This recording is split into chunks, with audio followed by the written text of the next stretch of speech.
Bonjour à tous et bienvenue chez GameTech, ici Signet Outsiris. Bienvenue pour l'épisode 27 des petites news du Yu-Gi-Oh!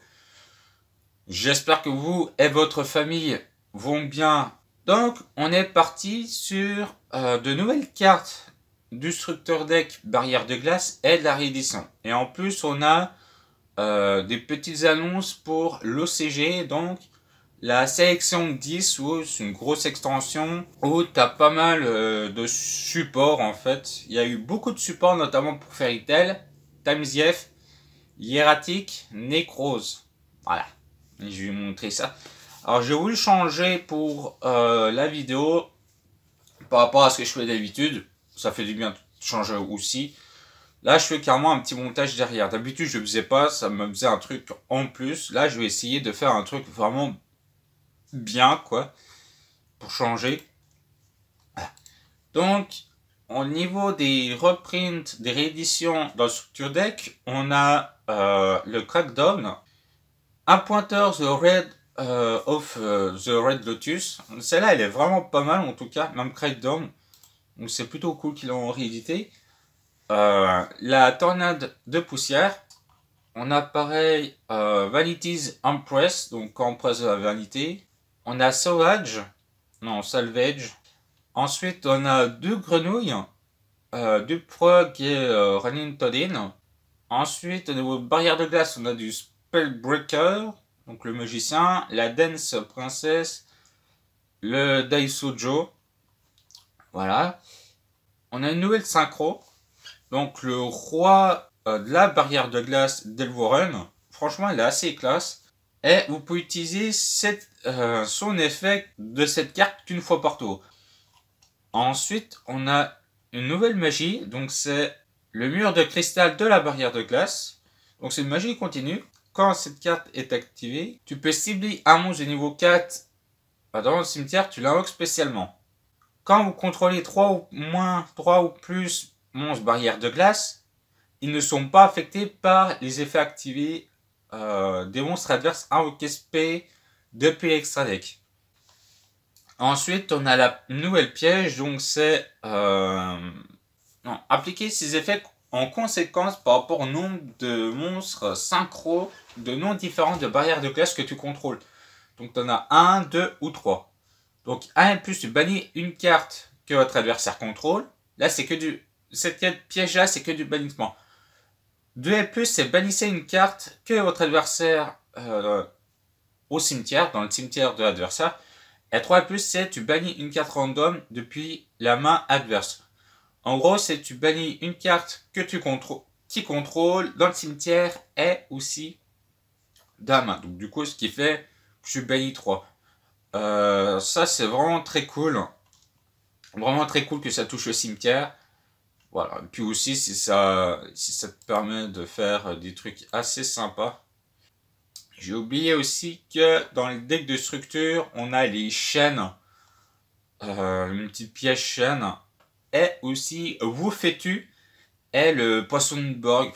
Ensuite, la sélection 10. Alors là, par contre, je suis très content. Pourquoi? Parce que Hieratic, surtout Tamsieff, on a du Fairy Tail, donc c'est un Fairy Tail animal féerique. Et là, ils nous ont mis une nouvelle, plus une magie. Donc du coup, je me demande si on pourrait pas essayer de se faire un deck Fairy Tail. Ça peut être drôle. Ça peut être sympa. Donc, on y va pour le dragon hiératique. Moi, en tout cas, je suis fan de hiératique.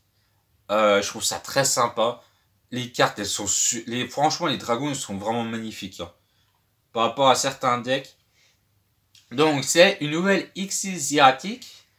Dragon Overlord of d'Heliopolis.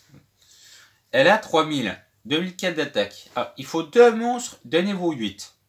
Une fois par tour, quand votre adversaire active une carte ou un effet qui cible une carte sur le terrain ou dans le cimetière et ou bannir, effet rapide, tu détaches un matériel de cette carte, tu annules l'activation et si tu le fais, tu détruis la carte.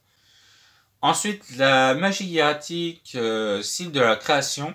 Alors, c'est tu cibles un monstre dragon Xyz que tu contrôles, tu invoques spécialement depuis l'extra deck un monstre Xyz hiératique de noms différents par rapport à celui que tu contrôles en utilisant en matériel.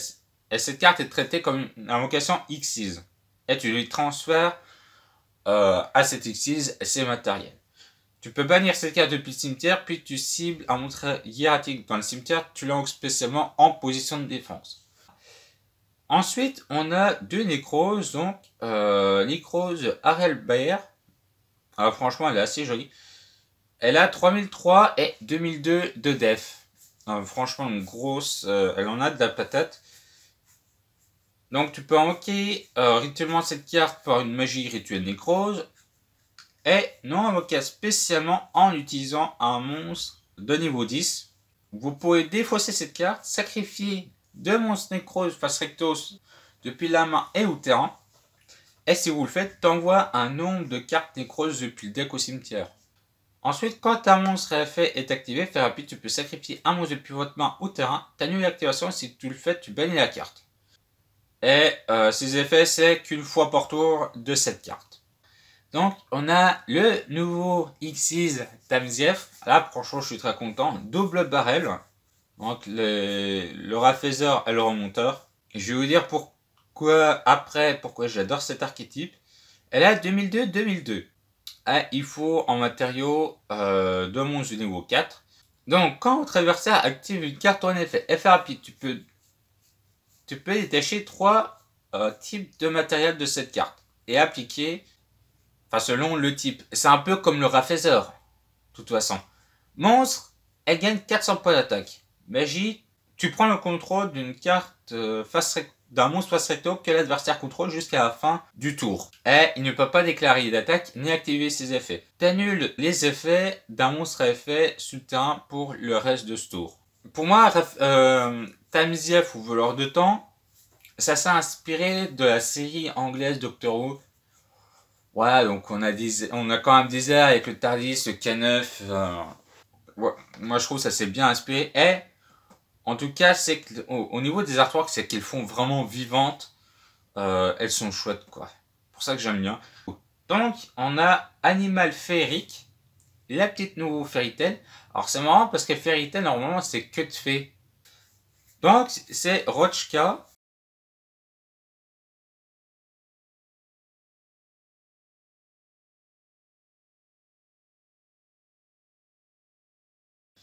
Et on a Magie Continue.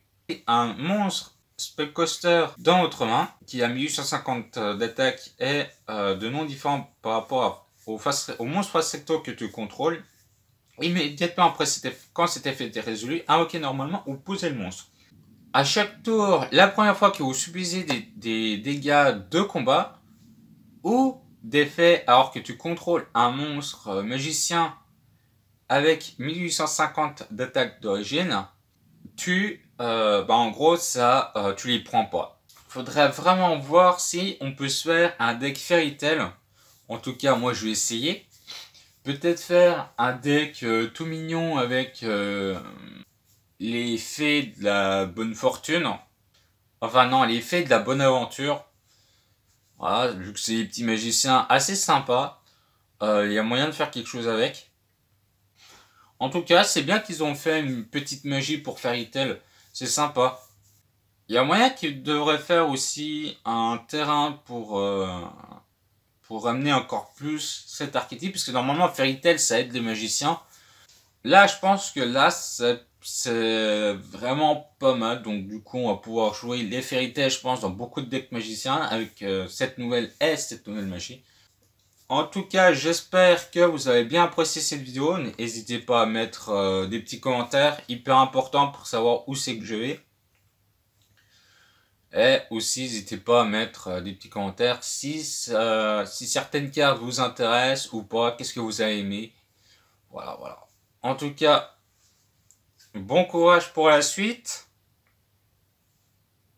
On se voit à la prochaine dans d'autres vidéos, soit sur la chaîne ou la chaîne Alex Yu-Gi-Oh! Et je vous dis à la prochaine. Ciao tout le monde.